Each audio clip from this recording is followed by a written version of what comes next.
Pada zaman dahulu, di kawasan ujung timur Provinsi Jawa Timur, terdapat sebuah kerajaan besar yang diperintah oleh seorang raja yang adil dan bijaksana. Raja tersebut mempunyai seorang putra kesayangan yang gagah bernama Raden Banterang. Kegemaran Raden Banterang adalah berburu. Ayah, izinkan Ananda berburu hari ini. Sudah hampir setiap pagi nak kau berburu. Mau berburu apa kau hari ini? Iya, ayah, tapi Ananda sangat gemar berburu. Ya sudah, ya izinkan kau berburu. Terima kasih, ayah. Ya, ayah mau berkeliling dahulu. Hati-hati anakku. Mari Raja, saya antar berkeliling. Ya. Mendapat izin dari ayahandanya, lalu Raden Banterang memanggil Arya dan Topa untuk mempersiapkan peralatan berburu. Arya, Topa. Iya, Den. Mana Topa? Dia sedang mengendalikan Gading. Pagi hari ini aku akan berburu ke hutan. Siapkan alat berburu. Baik, Den. Akan saya akan datang berburu. Kau dan Topa harus menemaniku. Baik, Den. Berburu siap, Raden Banterang disertai dua pangerannya tersebut berangkat ke hutan. Ketika Raden Banterang berjalan sendirian, ia melihat seekor kijang melintas di depannya. Ia segera mengejar kijang itu hingga masuk jauh ke hutan. Kan ada kijang.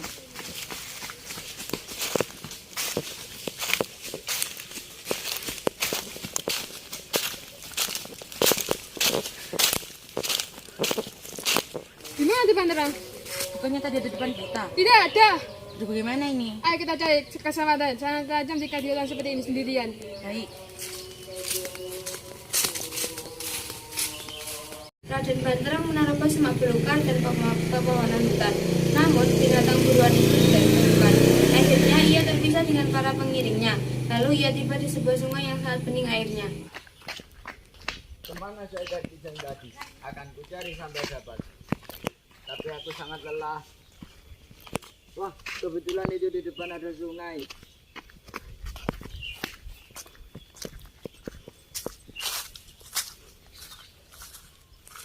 Segar sekali air sungai ini. Raden Banterang minum air sungai itu sampai merasa hilang dahaganya. Setelah itu, ia meninggalkan sungai. Namun, baru beberapa langkah berjalan, ia tiba-tiba kedatangan seorang gadis cantik jelita. Hah? Seorang gadis cantik jelita? Benarkah ya seorang manusia? Jangan-jangan setan penunggu hutan. Siapakah gerangan gadis itu? Karena penasaran, akhirnya Raden Banterang memberanikan diri untuk mendekati gadis itu. Kemudian dia bertanya kepada gadis itu. Tunggu. Kau manusia atau penunggu hutan? Saya manusia. Maaf, kamu siapa? Nama saya Surati, berasal dari kerajaan Kelungkung. Saya berada di tempat ini karena menyelamatkan diri dari serangan musuh. Ayah saya telah gugur dalam mempertahankan mahkota kerajaan. Gadis itu Raden Banterang terkejut bukan kepalang melihat penderitaan putri Raja Kelungkung itu.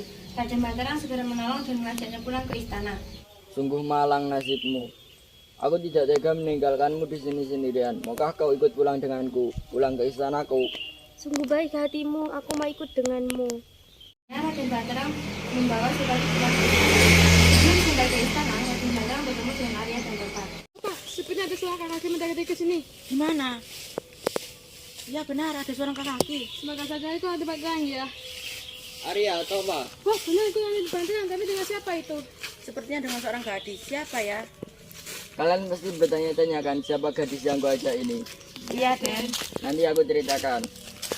Baiklah, Den. Sekarang mari kita pulang. Hal itu sudah mulai jelas, pasti Ayati sangat mematikan Raden. Baiklah, mari kita semua pulang. Semua pulang ke istana. Sesampainya di sana, Raden Banterang memperkenalkan Surati kepada ayahandanya dan Raden Banterang juga menceritakan pertemuan dengan Surati. Ayah, Akhirnya kau sudah pulang. Berburu kemana saja kau hari ini?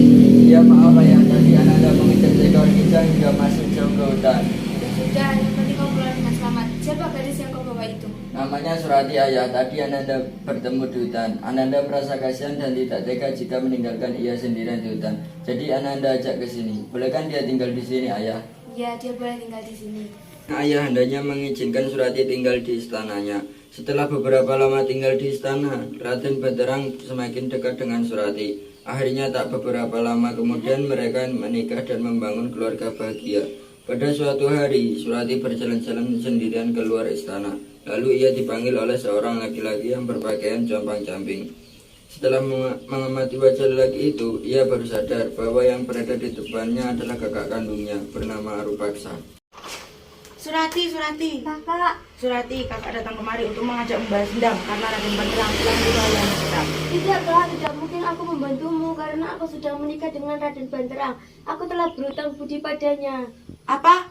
Kau telah menikah dengannya dan kau tidak mau membantuku? Iya kak, maafkan aku. Mendengar jawaban adiknya yang seperti itu, namun dengan pikiran liciknya ia pun sempat memberikan permainan berupa ikan kepala kepada Surati. Jika kau terus saja tidak mau membantuku, ini kuberikan kepala ini kepadamu. Kau harus menyimpan kepala ini di bawah tempat tidurmu. Setelah pergi meninggalkan Surati, pertemuan Surati dengan kakak kandungnya tidak diketahui oleh Raden Banterang. Dikarenakan Raden Banterang sedang berburu di hutan. Tak kalah Raden Banterang berada di tengah hutan, tiba-tiba pandangan matanya dikejutkan oleh kedatangan seorang lelaki berpakaian compang-camping. Tuanku Raden Banterang, keselamatan Tuan terancam bahaya yang direncanakan oleh Tuan sendiri. Dan sembarangan bicara kau. Tuan bisa melihat buktinya dengan melihat sebuah ikat kepala yang diletakkan di bawah tempat tidurnya. Itu adalah ikat kepala milik seorang laki yang diminta tolong untuk membunuh Tuan. Mengucapkan kata-kata itu, lelaki berpakaian compang-camping itu hilang secara misterius. Terkejutlah Raden Banterang mendengar laporan lelaki misterius itu. Ia pun segera pulang ke istana. Setelah tiba di istana, Raden Banterang langsung menuju ke tempat tidur istrinya. Dicarinya ikat kepala yang telah diletakkan oleh lelaki berpakaian compang-camping yang telah dimenemui di hutan.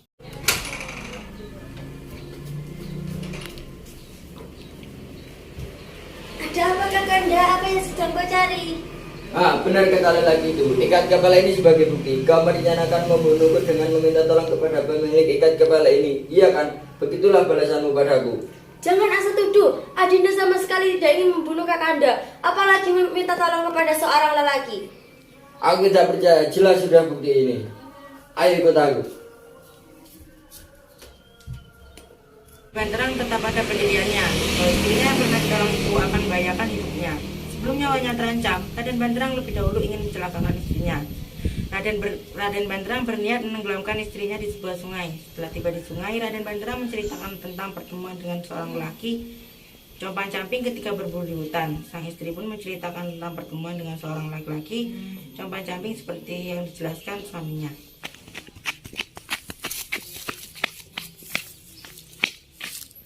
Jelaskan, siapa lelaki pemilik ikat kepala itu? Lelaki itu adalah kakak kandung Adinda. Dialah yang memberi sebuah ikat kepala kepada Adinda. Aku tetap tidak percaya padamu lagi. Kakanda, suamiku, bukalah hati dan perasaan kakanda. Adinda rela mati demi keselamatan kakanda. Tetapi berilah kesempatan kepada Adinda untuk menceritakan perihal pertemuan Adinda dengan kakak kandung Adinda bernama Rupaksa. Tidak, aku tetap tidak percaya padamu lagi. Baiklah kakanda, jika kakanda tetap tidak mempercayaiku lagi. Kakanda, jika air sungai ini menjadi bening dan harum baunya, berarti Adinda tidak bersalah. Tetapi jika tetap keruh dan bau busuk, berarti Adinda bersalah. Raden Banterang menganggap ucapan istrinya itu mengada-ngada. Maka Raden Banterang segera menghunus keris yang terselip di pinggangnya. Bersamaan itu pula, Surati melompat ke tengah sungai, lalu menghilang. Tidak berapa lama terjadi sebuah keajaiban. Pohon harum merebak di sekitar sungai. Melihat kejadian itu, Raden Banterang berseru dengan suara gemetar. Istriku tidak berdosa, air kali ini harum baunya. Betapa menyesalnya Raden Banterang. Ia meratapi kematian istrinya dan menyesali kebodohannya. Namun sudah terlambat. Sejak itu, sungai menjadi harum baunya. Dalam bahasa Jawa disebut Banyuwangi. Banyu artinya air dan wangi artinya harum. Nama Banyuwangi kemudian menjadi nama kota Banyuwangi.